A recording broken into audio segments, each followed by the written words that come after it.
ابو شريف بلې واقعات ذکر کوي. نبی علیہ السلام ناس دی مجلس کې یو صحابي راغی، غالبا ابو عامر المداغنه. دا صحابي چې کله د نبی علیہ السلام مجلس ته راتلو،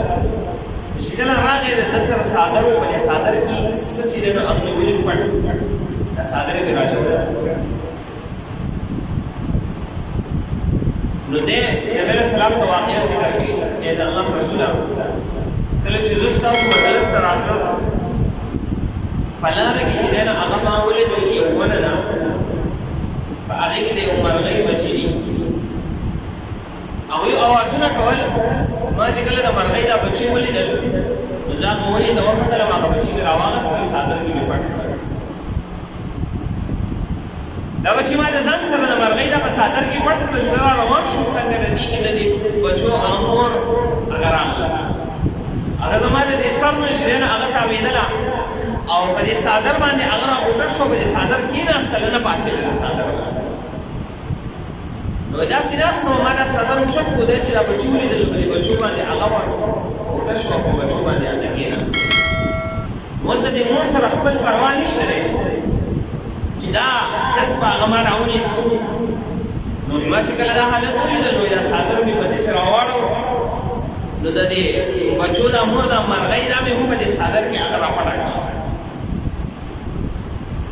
او دا وس دلته کې نبی اسلام ته وی وس مستاسو د مجلس هغه راوړي دا صادر داسې اوچت صادر چې اوچت کړو نو صحابه فرمایي صحابه دغه وخت وی دا مرغۍ نه ده، دا په دې خپل بچو باندې هغه داسې ناسته د وزرې غوړولې دي او دا خپل بچي هغه پټ کړي دي په دغه حالت کې. دا صادر چې کله د صحابه اوچت